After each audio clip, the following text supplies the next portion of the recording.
Akkam jirtu daawwattoota hordoftootaaf dhaggeeffattoota televezyiinii ONN kun torbeetti sa'aatii kana kan isinii darbu gaafa kamisaa qophii gaaddisa dimokiraasiiti. Qophii gaaddisa dimokiraasii har'aa keenya keessatti kan dhiyeessinu dhimma adda bilisummaa Oromoo laallatudha. Sababiin isaa immoo waggaa 50 har'aa adda bilisummaa Oromoo hundeeffameera waan ta'eef waggaa 50 har'aa hundeeffame waan ta'eef yeroo ammaa kana hundeeffama isaatuudha akka addunyaattis akka Oromiyaattis kabajamaa jira. Kanaaf dhimma kana irratti xiyyeeffannee haala yerooti waan ta'eef asirrattidha kan haasa'uuf deemnu ta'a jechuudha. Asirratti akka isaan keessummaa nuu ta'aniif waa'ee hundeeffama adda bilisummaa Oromoo quba qabu warra achi yookaan naannoo sana naannoo dhimmichaa warra turan keessaati warra bu'aa bahii faana baanii har'a gahanidha. Warra dhimmicha keessa beekan nama tokko hayyuu tokkotti affeerradheera. Isaan maqaan isaanii obbo Bayyanaa Bal'isaa jedhamu. Kanaaf hanga xumuraatti waliin turaan affeerraa kooti Andassuu Duulaati. Hayyee obbo Bayyana baga nagaan dhuftanii. Baga nagaan nu dhuftanii Waaqayyoos immoo baga umurii kana nuu kennee waan baay'ee keessa darbinee irraan nu ga'ee kanumayyuu dhaga'uudhaaf kan nu ga'e Waaqayyo galanni isaa guddaadha. Duratti waggaa isin adda bilisummaa Oromoo hundeessitan yookaan warra hundaa'e waggaa 50 irraa akkas televezyiinii banatee Oromoon ifatti Finfinnee keessa taa'ee alaabaa adda bilisummaa Oromoo qabatee mirgi Oromoo haa kabajamu jedhamanii ijaaramuun falmuun waa'ee Oromoo dubbachuun afaan Oromoo haasa'uun dhorkaa ture. Garuu waggaa 50 har'aa adda bilisummaa Oromoo dhalate. Isaaf isa har'aa kana iddoo laaltan maayettu? Waggaan hundeeffame. Galatooma duraan dursee isatti seenurraa eessaa ka'ee attamitti ka'ee isa jedhu ilaalli gaarii natti fakkaata. Dhimmisaa kan ka'ee quuqamoota namoota adda addaa warra hayyoota ta'anii warra beekumsa gaggaarii qabantu quuqama iddoo jiru isa yuunivarsiitii keessaas lafa hojii adda addaa mana hojii adda addaa warra jirutu idduma iddoo argee wal waamee waa tokko yaadanii wanti kun garamitti adeema amma yoomittidha Oromoon kun akkasitti kan jiraachuu danda'u kan jedhu kanaaf fala uumuu qabama fallisaa immoo qabsaa'uudha barbaachisaa kan jedhuun walitti gugurmaa'anii namoonni muraasni kanaan eegalame. Kanaan eegalame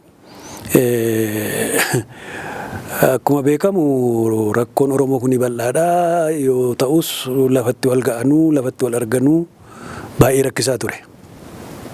Kanaaf manneetii namoota sana lakkaa'uun barbaachisaas miti namas rakkisaa garuu nama manoota nama mana dhuunfaarra deddeemameetu gareedhaan wal ga'amee akka dubbiin hanga dubbiin jabaatutti amma manifestoon qophaa'ee wanni ta'utti sadarkaa kanaan mari'atamaa ture. Akkasitti mari'atamaa tureetu boodarraa mana namaa kanarra deemuunis sodaachisaa waan ta'ee dhufeefi naannoo Atakilti Taraa kan jedhani kana. Abta Goorgisitti mana tokko baaroon barbaadee achi nama argisiisee manni tokko achi kireeffamte.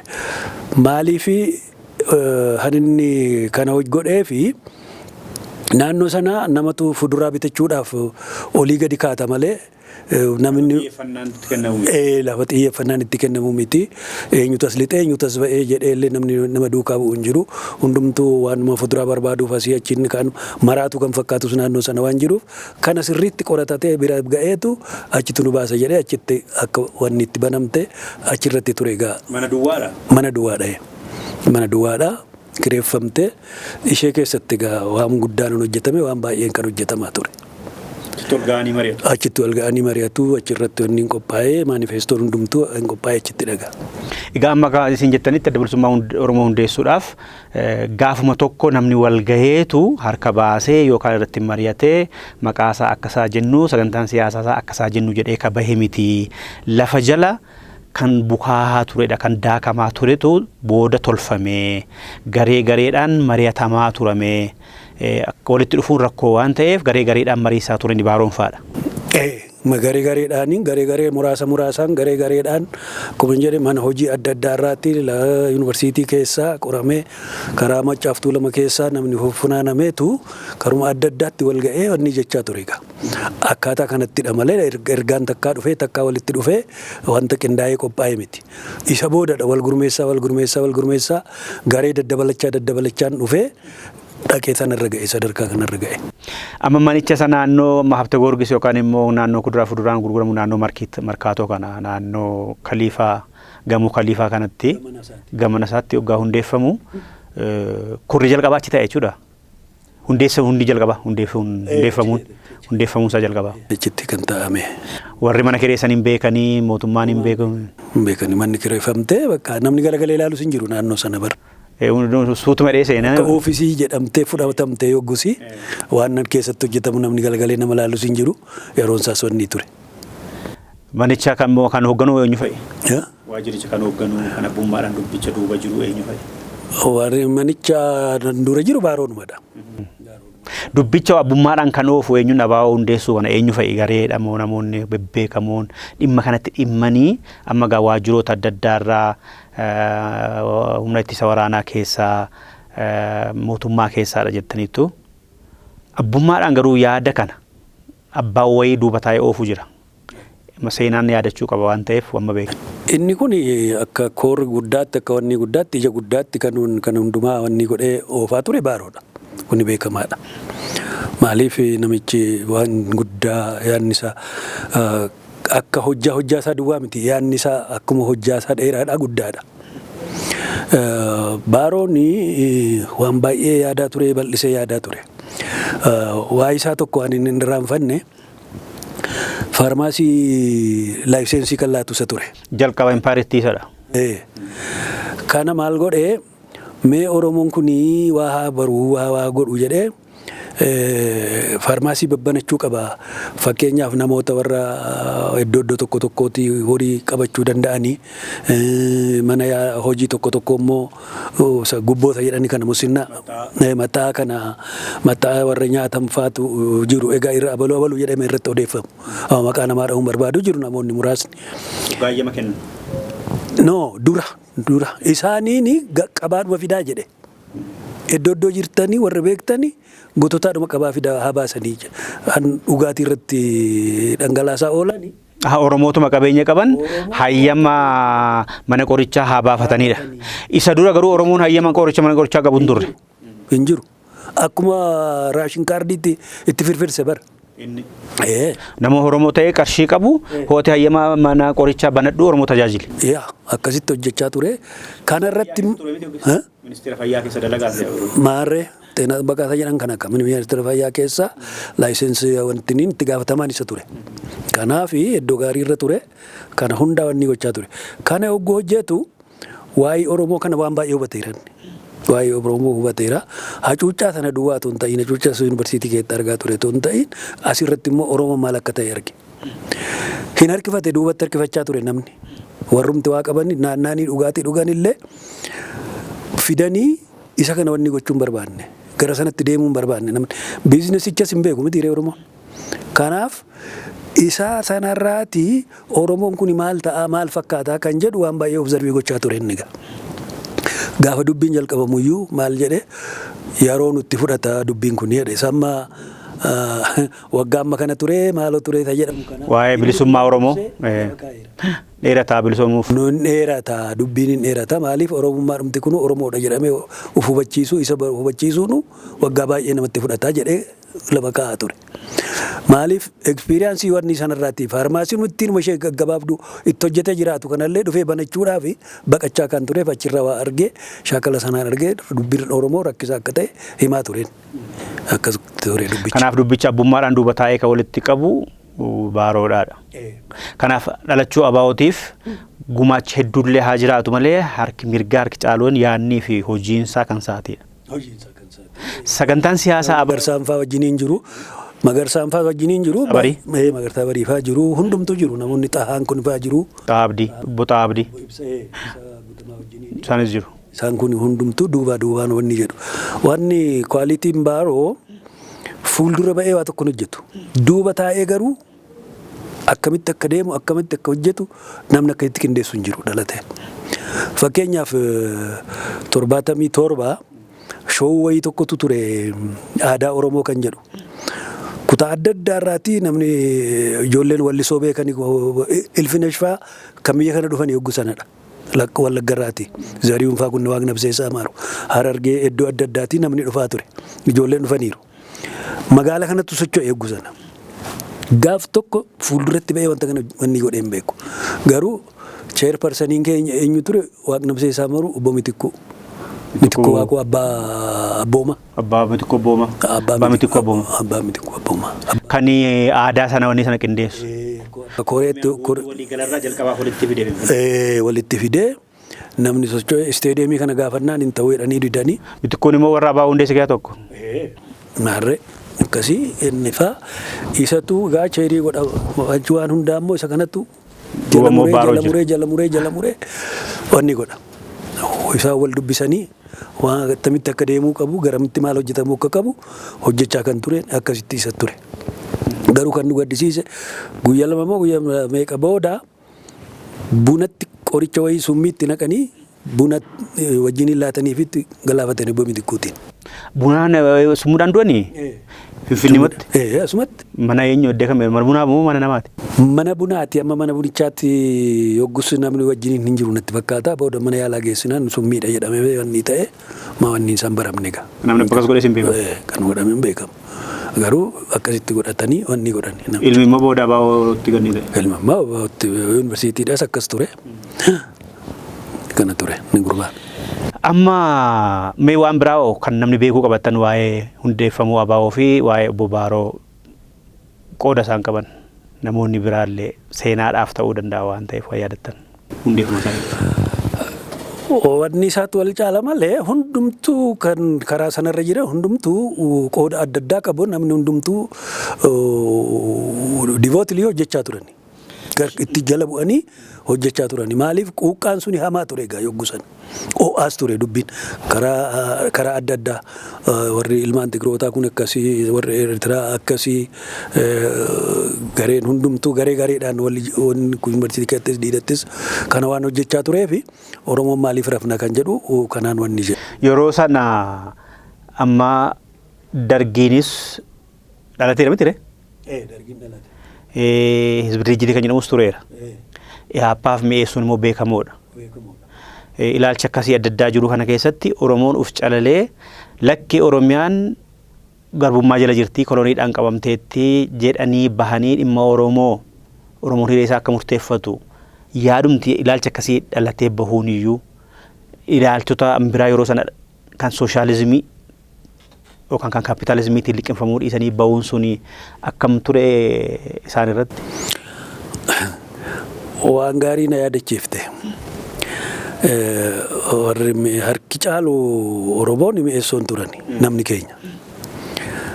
Mi'eessoon turanii mi'eessoon wanni ta'anii mi'eessoon kanatti waan tokko goggorsaa ture Baaroon mataansaa.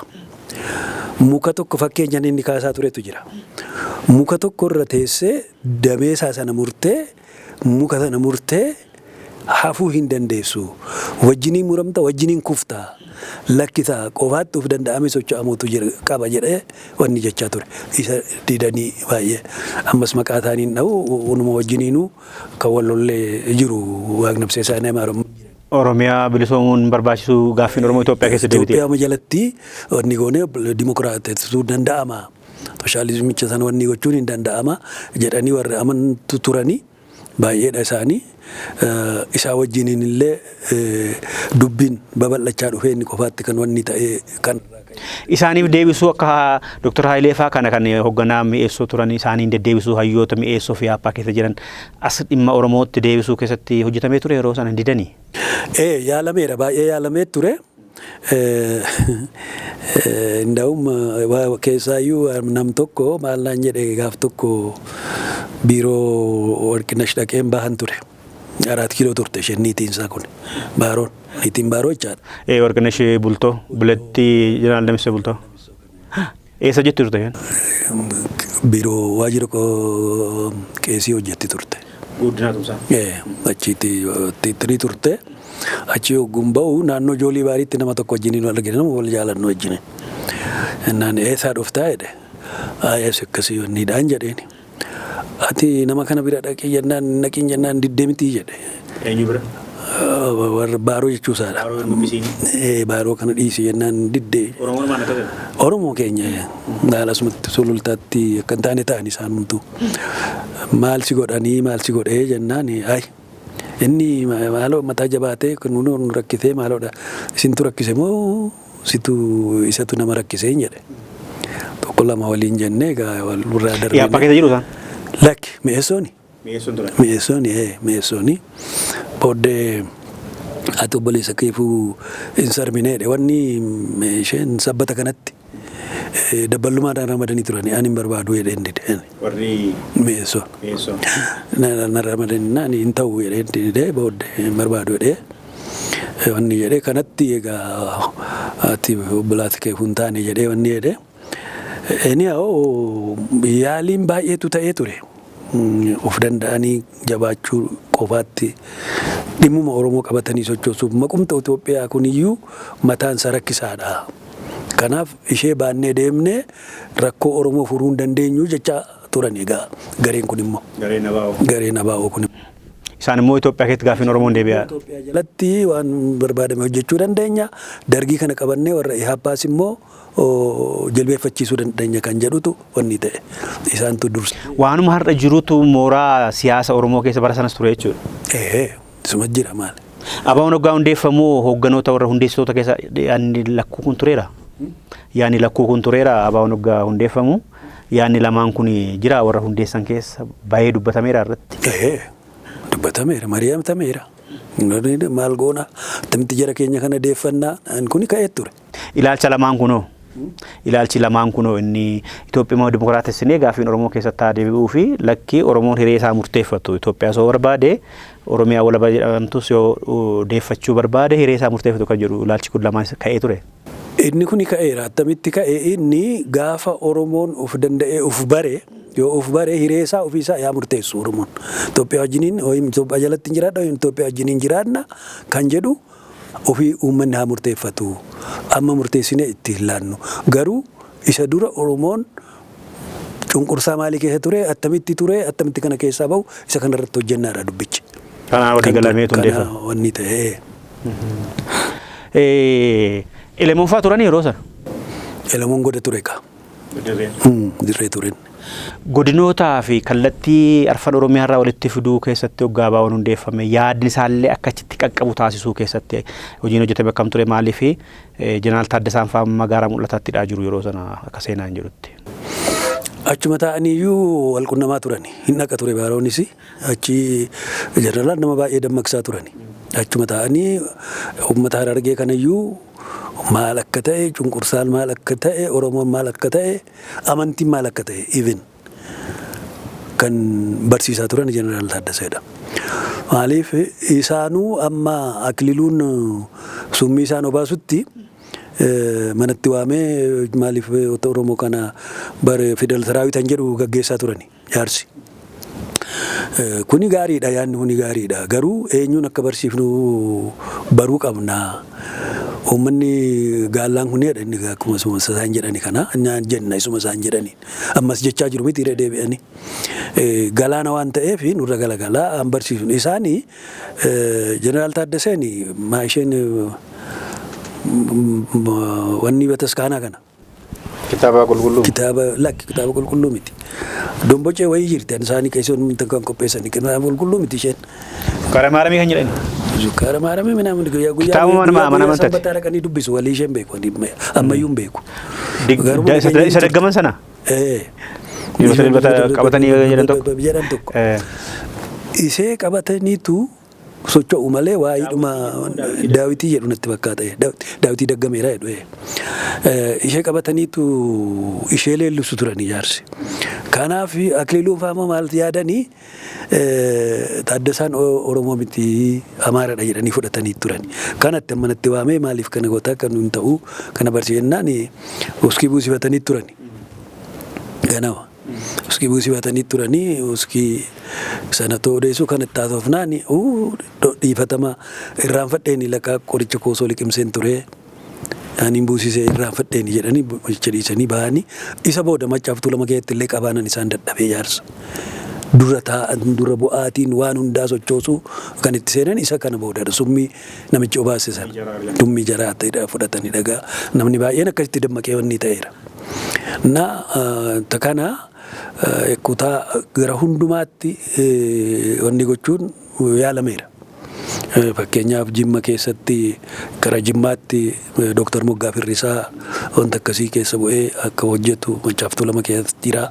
Dargetti gara Baabiyyaafaa Diibootilii keessa galanii gara bahaa kanas immoo akkasuma namoonni Elamoo wajjiniin wal qunnamanii turanii amma isaan irraanfadheedha.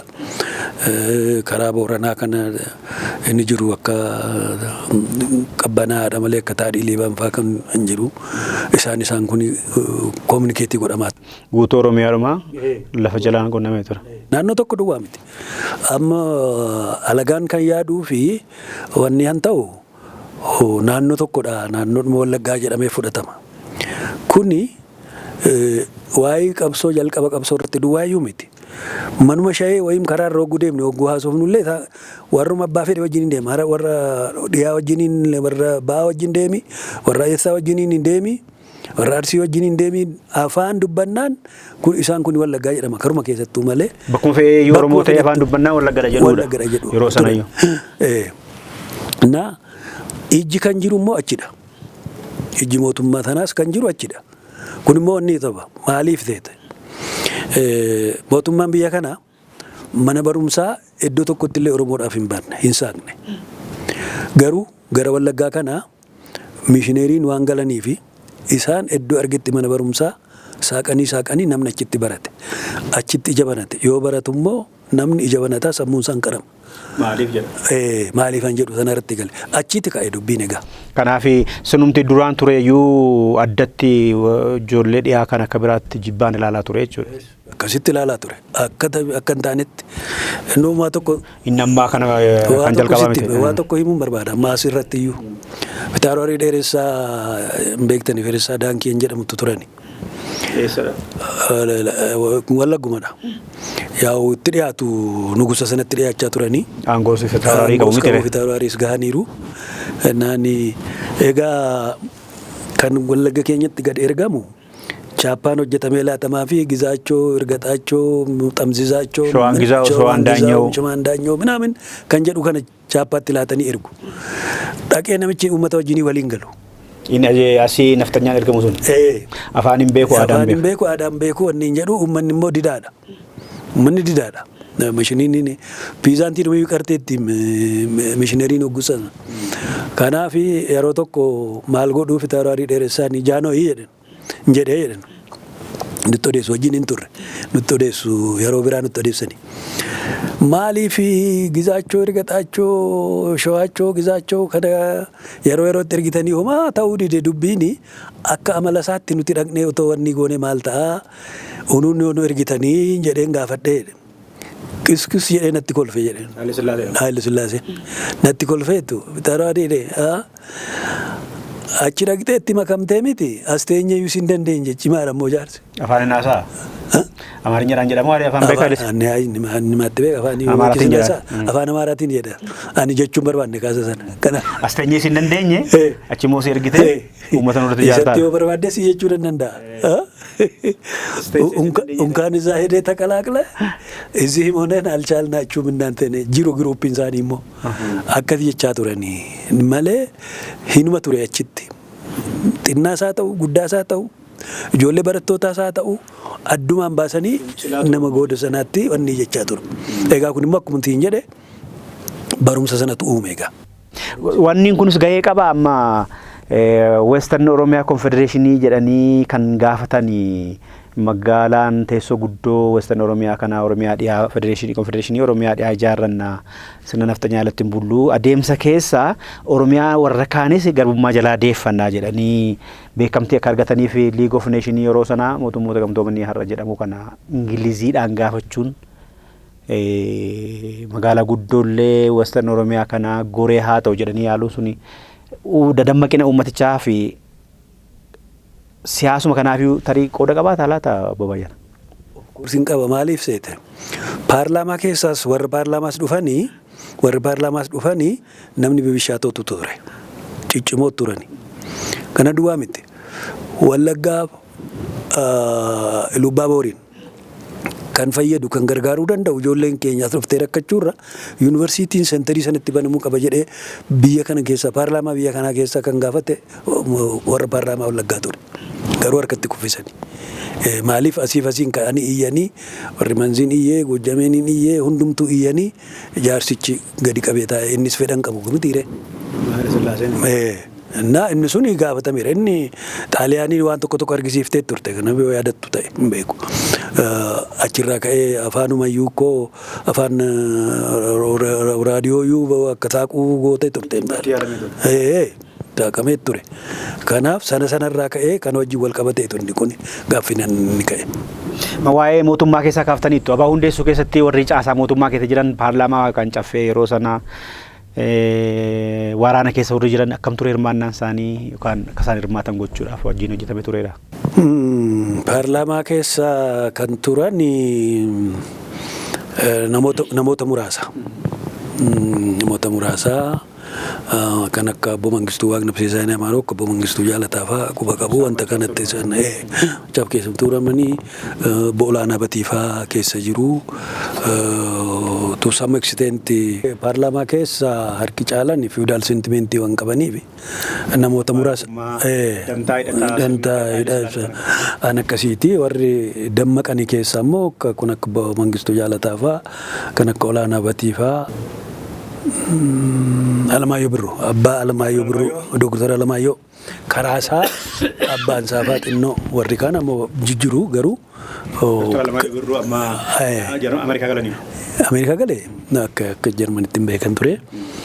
Inni karaa saafaa akka isaaniin quunnamu godhameera malee amma sana wanni hin jenne. Waraana keessaas yayyaalameera. Isaanis gara sanatti waan dhiibbachaa turaniifi. Waraana keessaa muratee kan dhufe Koloneel Haayiluu Raggaasaadha.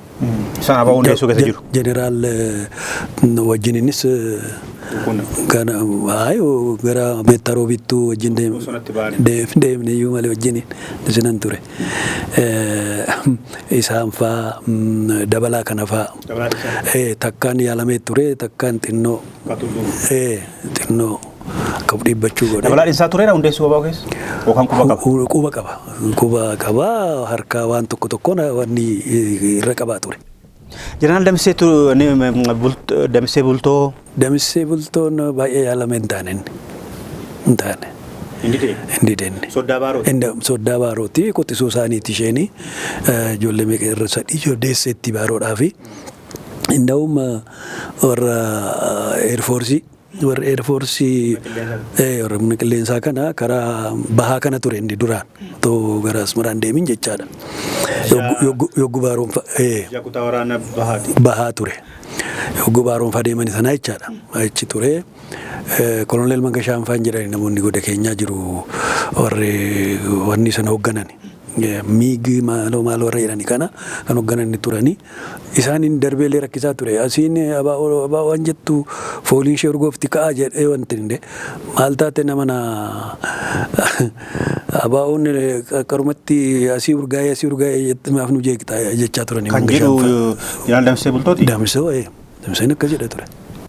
Abaa'oon asii baha Oromiyaa jechuuti bahuu qabaadha. Ka'aa jedhee isaaniin warra lafootoon ta'in warra hoogganatoon ta'in warra hoogganatu Eerfoorsi illee isaaniin illee rakkisaa ture. Akka rakkisaa turettidha Mangashaan fa'aa kan himatan amma yoonaallee. Mangashaan sun waraana keessa ture? Mangashaan sun waraana keessa? Hoogganaa warra wanniiti malee hoogganaadha. Eerfoorsiidha. Eerfoorsiidha. Amma waggaa odeeffamu immoo Jeneraal Damissee Bultoo akka abaa'oo ta'eetti.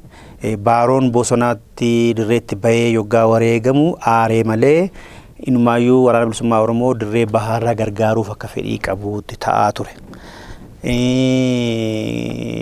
warri seenaa jeneraalota fonqolchaa yaalanii bara dargii 1981 akka Itoophiyaatti du'an sana keessatti illee warri seenaa isaanii barreessan keessatti abaawoon ilaalcha abaawoo akka qabu Damisseen Mangistuun illee dubbateera jedhanii warri barreessan jiru. Ani isa quban qabu amma akka hin taane waa tokko fakkeenya tokko kennuu danda'a. Amma ilmi isaa waa'ee seenaa isaa barreesseera. Ani dhaqee obboleettii gaafadheera. Maqaa Warqinash keessan gashine maatii isaanii eeguu gashu. Maqaa ishee. Warqinash immoo hundeessituu abaawoo keessaa tokkodha. Isheen tokkodha. Inni haadha manaa Baarooti. Garuu akka maatiitti hin eeramne. Akka maatiitti warra kaan obbolaa warra kaan ogguu kaasu ogguu kaasee tarii warra dhiiraas warra dubartiis kaasee ogguu ni jedhu tusuma ikseetti nan beeka tasfaayifa waan arga nan beeka isaaniin ogguu kaasu mucaan kun intala kana ishee kana hin kaafanne makuma ishee cikeetti hin gashine kuni mataan isaa gaaffii namatti fida. Maaliif jedhee dhaqeen obboleettii gaafadheera mana suuraa tokko qabdii turte amma diigdee iddoo isheen dhaqeen beeku malee obboleettii dhumti mucaa kana intalli Damissa maali taayeetu maqaa isheetti irraanfattani moo maaluma taateetu maqaan Warqinash keessaa kan hin galle maalidha jedhee gaafannaan isuma gaafadhaan hin beeku jette deebii kana hin kennite. Ilaalcha siyaasaati jechuudha.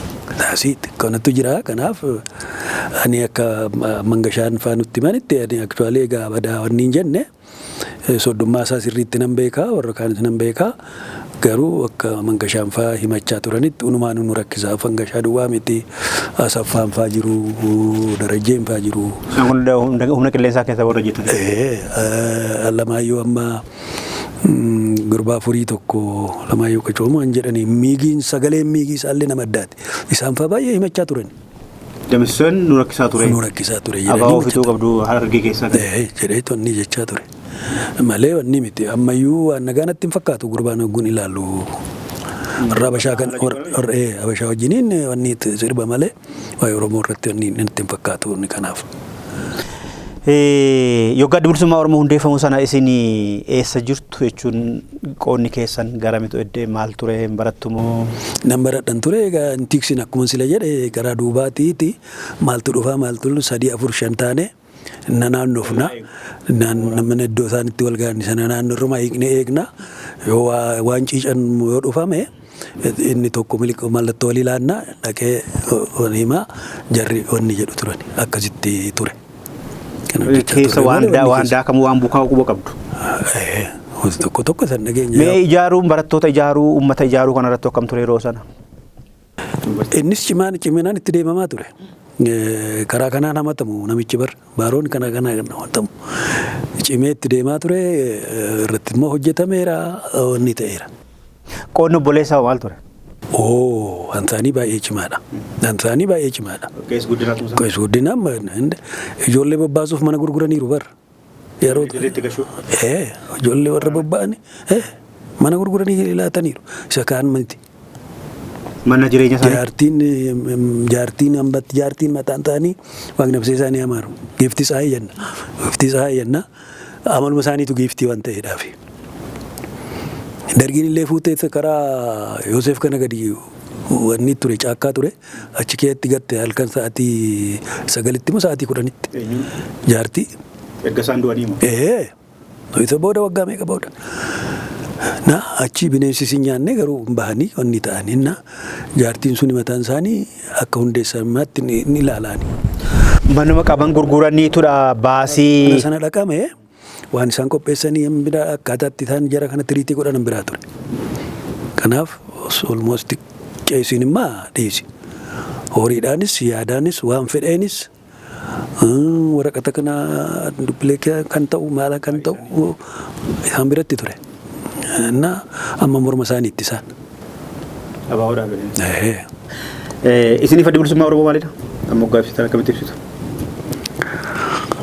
Obbolaadha jedhu moo ilma abbaa jedhu taaree walii isaan beeku akkasii haalli isaa. Amma egaa sababoota adda bilisummaa Oromoo hundeeffamee fi seenaa namoota warra hundeessanii tokko tokkoon amma tokko yaasuu yaaleerra. Otoo adda bilisummaa Oromoo bara sana waggaa 50 har'aa kana dhalachuu baate hireen Oromoo maal ta'a ture jettanii yaaddu? Kuni gaaffii guddaadha. akka sadarkaa amma jirutti ka'ee ani Oromoodha jedhee mirgataaf dubbachuu dhaabbachuu falmachuu miti. Ufumaayyuu hin baru ture ta'uu idda bilisummaan uumamne ta'e dhugaa dubbachuudhaaf. Ufumaayyuu hin baru. Kanaaf yeroo nutti fudhata kan jechaa tures baaroon namumayyuu ati Oromoodha jedhanii barsiisuun yeroo fudhata jedhee kan yaadaa ture. Yoona otoo kun hin dhalanne ta'e adda bilisummaan uumamne ta'e yoona Oromichumtuu jira hin jedhu gaaffii na keessa jiranaan. Maqaan Oromoo jedhu. Maqaan Oromoo jedhu iyyuu. Almost ikkoo balleessaniiru bara. Balleessanii turanii. Isatu kaase.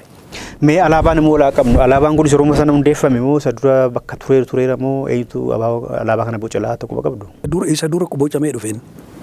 Hundeeffame moo? Maaliif wanni itti ergaan itti himame elemootti wanni himame maaltu taa'an jedhamutti isarratti dubbachaa turanii inni dhufas ture namichi. Dhiyamoo bahaatti bocameettu? Bahaa. Bahaadha. Baha. Baha Oromiyaa. Bahaatti bocamee. Karaa elemoo hojjetamee dhufe? Bocamee dhufe. Akkasitti quba qaban. Kana gaafa bilisummaa Oromoo hundee ifatti gadi bahee alaabaanis faanuma bahee jechuudha duraan qophaa'ee dhufeera waan ta'eef. Akkasitti dhufe. Warri adda bilisummaa Oromoo hundeessuu keessaa qooda qabanis haa ta'u warri siyaasa Oromoo jibban balaaleffatanis haa ta'u Oromoodhuma ta'anii immoo Oromoodha warri jedhanis gaaffiin Oromoo yeroo sanaa waggaa 50 dura ture har'a hin jiru. Adda bilisummaa Oromoo hundeessuun yeroo sana gaarii ture har'atti garuu kan inni kaayyoo qabatee deemu irra darbeera jedhu. Dhuguma sagantaan siyaasaa yeroo sana hayyoonni kaan suni har'atti bishaan hin kaasu.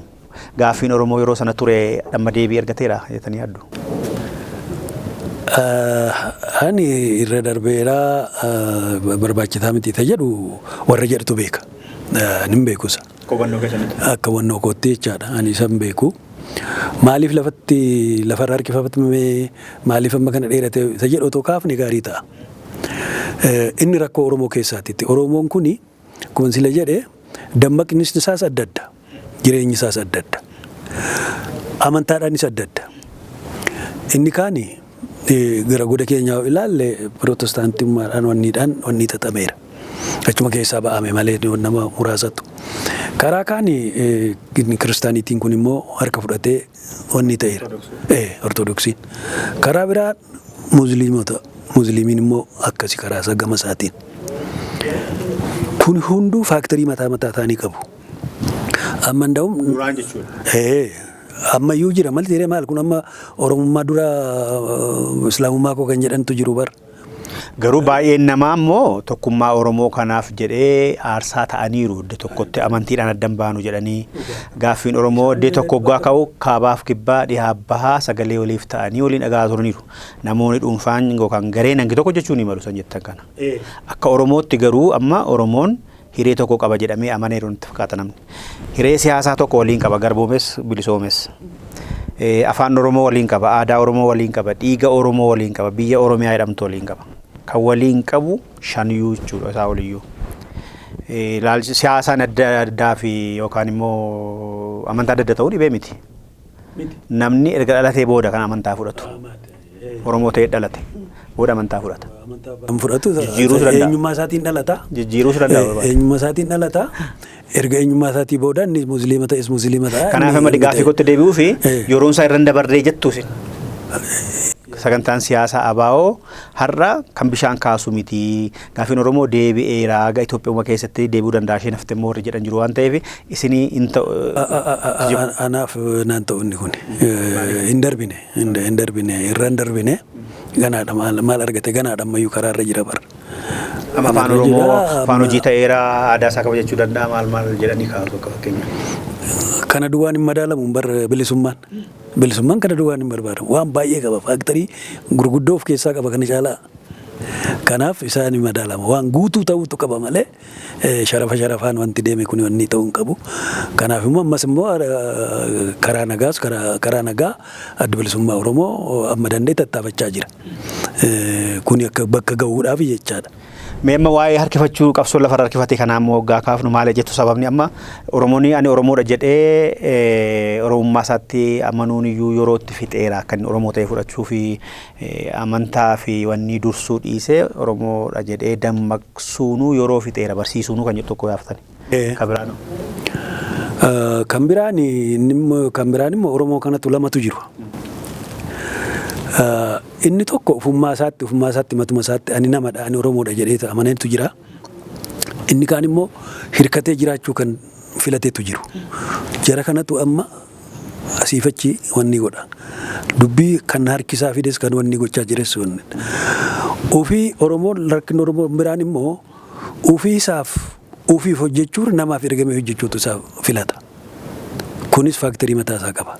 Kuni dhiibbaa guddaa. Namootuma Oromoo keessaa ba'anii. Amma waraanota keessaa ilaalte waraanota durii fakkeenyaaf jaagamaa fa'a fudhachuu dandeenya. Jeneraal Abbabaa fa'a fudhachuu dandeenya. Baay'ee miidhaa turanii Oromoo irratti baay'ee wanni gochaa turani. Waaqa guutuutti waan inni godhan beekna jaagamaan. Isa duwwaa miti. Mana Koloneel Alamuutti deddeebi'ee jaarsa mataatti rakkisaa ture. Jaarsi waan mana adda addaa jaagamaan.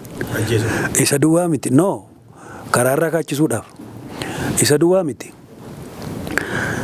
Jeneraal Taaddaseen fa'aa, Koloneel Haayiluun fa'aa, Dajjaazmaach Kabbadee, Buzunesh fa'aa gaafa ba'anii tokkoon ofii baase jaagamaadha. Baaroon qo'aa yeroo isaa miti jechaa ture. Jaagamaan dirreetti baay'ee. Hin baana jedhe malee hin baana anis nan baadha. Jaagamaan miicaa tuulama keessa tureera? Ani karaa tureeraa dhiisee ba'eera garuu booda. Ergamee dhufe moo amanee matti dhufe guddaa? Inni dubbisuun fachaa oola deeme. Dubbiin basaasaatu hojjeta sababii kanaatiin dhufee wanni jedha. Saabora dirreetti baanee lollaa Sillaasee lola? Hin teenyu jedhee naannoo dargii erga dargii booda isaan baanis dargii keessa miniire. Inni bara wanni immaa du'atutti faradamee isaanii inni Jeneraal Taaddasaatti.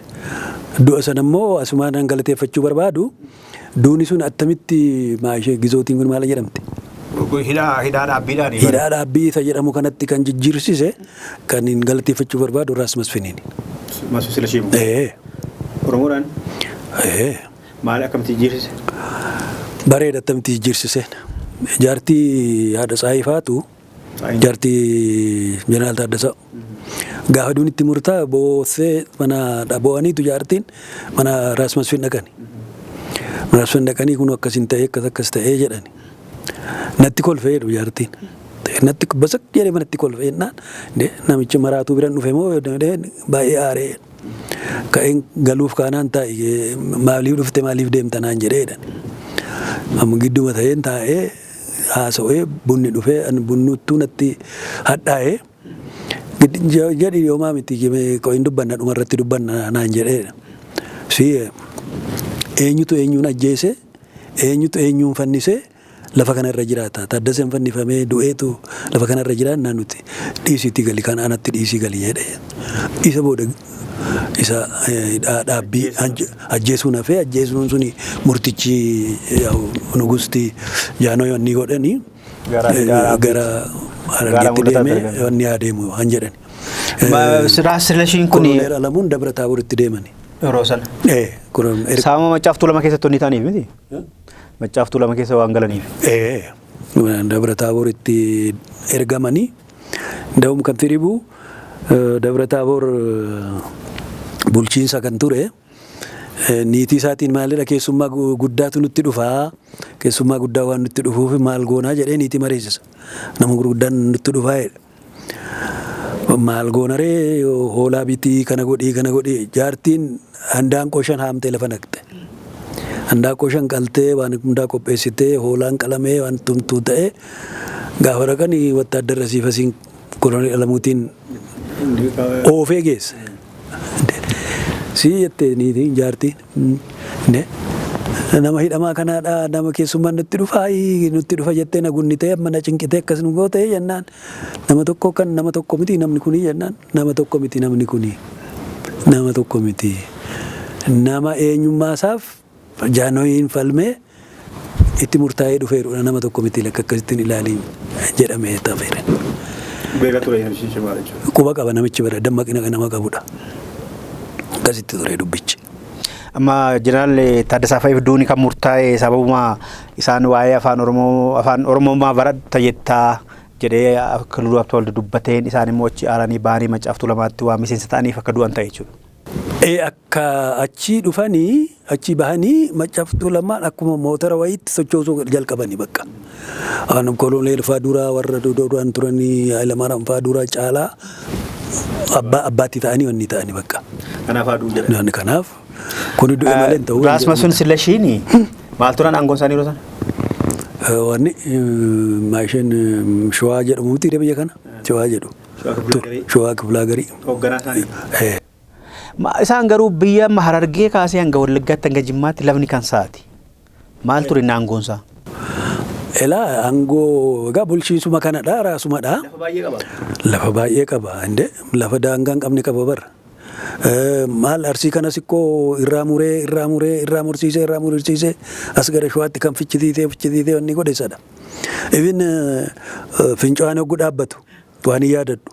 Fincoon hogguu wanjiin dhaabbatte warshaan dhaabbate fincoonillee gara Shawaatti kutuudhaaf yaalaa ture jidduutti wanni dhufe malee irratti hojjechaa ture. Warra 60 qondaalota du'an keessa biyya mitiin? Warra 60 du'an keessa.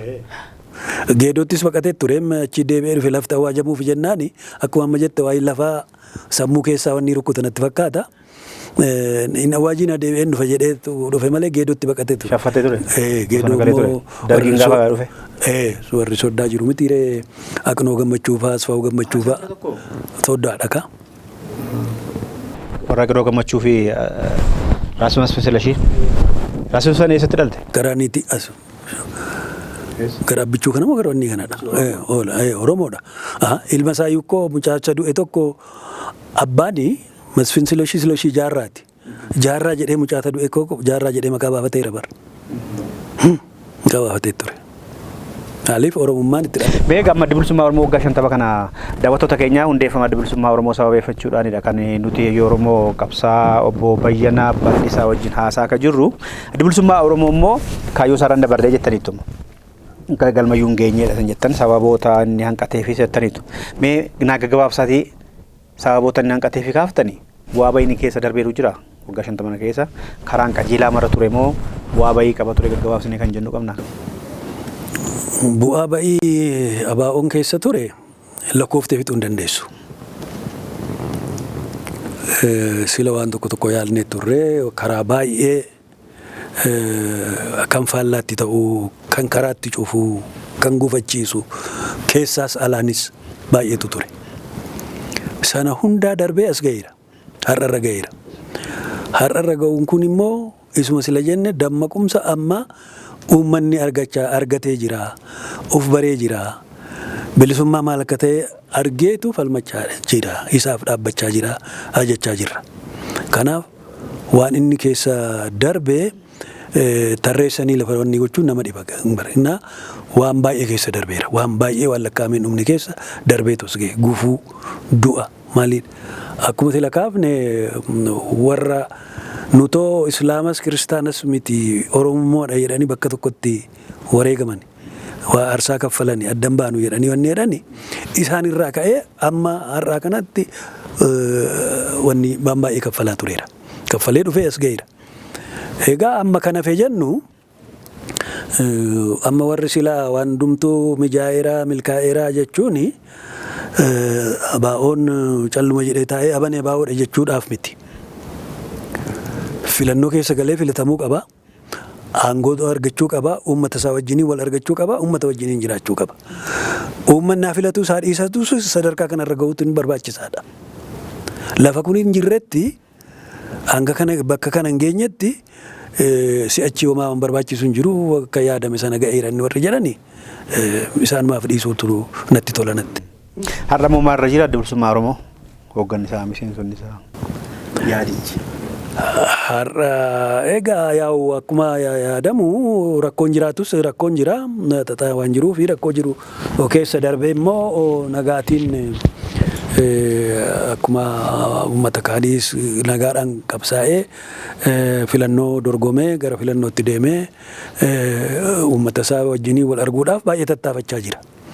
Egaa kun karaa adda addaa gufuunoo jiraates bulee ka'ee mootummaa yaada yoo naanneffate hulaa saaqaa fi jedhee yaadanii akkasitti hafu natti hin fakkaatu. gaafa ulaan saaqamee fi uummata wajjiniin akkuma dorgomtoota warra kaanii dorgomee yoo uummanni isa filate filatama yoo uummanni immoo uf baree dhiisaa jechaadha. Har'a garuu maal keessa jira hoogganoonni isaa waajjirri? Waa'ee waggaa hoogganaa fi waa'ee waajjiraallee otuma dhiifne haa ta'u haa buluu jedhama Oromoon waa buluu ishee jedhani kana ishee buluu haa buluu kanaa fi obsaan aannan oromsaa dhuga ishee jedhan kana hin jaallu hin taatu isheen nidha garuu an keessa jiru hundi keenya hin beekna addunyaanis beeka abbaan fedhes beeka isa seenaaf dhiifna isa. Waggaa 50 kana kabajuu maaliif barbaachise hundeeffama isaa? Kana barbaachisaansaa jiramoo hin jiru warra jedhanu jiru akkuma silaatti kaafteeyyuu hojii qabamoo hojii hin qabne warra jedhanii yaadanis jiru karaa waan adda addaa warri kaasantu jiru. Kanaafi tokkoffaa warra wareegamanii kana amma yoonaatti warra wareegamaa dhufe itti yaadachuudhaafi lammaffaa har'as filannootti adeemee filannoodhaan mirga argatee uummata isaas mirga argachiisuudhaaf of argisiisuuf kun kabajuun kun barbaachisaadha. Xumura irratti bagattiin singee kan jettanoo qabaattan. Egaa warra lubbuutiin jirus warra dhiisee gara biraa deemes hundumuu baga jiraatanii. Baga jiraatan ala jirus an biyya keessa jirus baga jiraatanii jechuun wannidha. Egaa inni kan kana arguu hin dandeenye inni kana arge immoo baga yoo nagahee kana arge garuu ammas Oromoon fagoo ciisee jira kanatti dhagahamutti natti ciisee jira. Ciisanii immoo bilisummaan hin argamtu hin dhuftu wanti yaadamu hin dhufu dammaquu qabaa jabaachuu qabaa. Uummata sakaanirraa namoota sakaanirraa waa barachuu qaba. Isa irratti hojjetus isa irra hojjechaa ture duraan hojjechaa ture irraas achi qaama sanarraattis waa barachuu qaba uummanni Oromoo kun. Malee abaluu waa hojjetee naa fidaa abaluu nam gareen tokko duwwaan wareega aarsaa kaffalee sadarkaa tokkoon nagaa mirga argachiisuu danda'a inni jedhanii yaadan hin ta'u. Ani abaluu maal godhee namni abaa hoogganu wayina karaa abaa irra jiru maal godhee miti dubbiin. Ani maalan godhe jedhee of gaafachuu qaba Oromoon tokkoonsaa. Qoonni kiyya maali? Ani qoonni koo maali yoo jedhedha. Harka ibiddaan naqee harka tokkoon qabatee ibidda inni kaan tokko qabatee inni mana taa'ee immoo mana taa'ee waa hawwu kuni bira ga'uu hin danda'u kana baruu qaba. Wal utumsee wal gargaaree anis qooda mataa koon qaba qooda mataa koon baachuun qaba jedheetu yaaduu qaba. Malee garee tokko irratti dubbii gadi gatee gareen tokko dhuffidee waa tokko naa fide jedhee yaaduun faafummaadha kun dhugaa waaqatti dubbachuudhaaf. Fayyaata keessummaa koo obbo Bayyanaa Bal'isaa hayyuu fi qabsaa Oromoo sababa hundeeffamaa waggaa 50ffaa adda bilisummaa Oromoo akka addunyaatti akka Oromiyaattis kabajamaa jiru ilaalchisee nan istuudiyootti isin affeerradhee waliin turreerra baay'ee guddaa galatoomaa isiniin jedha isinis baay'eessan isiniin jedha. Daawwattoota keenya qophiin keenya har'aa gaaddisa dimokiraasii keessatti dhimma hundeeffamuu ABO irratti xiyyeeffannee kan qopheessine kanumaan xumurreerra. Waan waliin turtaniif horaa bulaa handa sodulaatti ogeessi kaameeraa fi editariin keenya immoo Habtaamuu Abarraa ture. Torbee dhimma biraa qabannee walitti deebina hangasittuu turtii gaarii.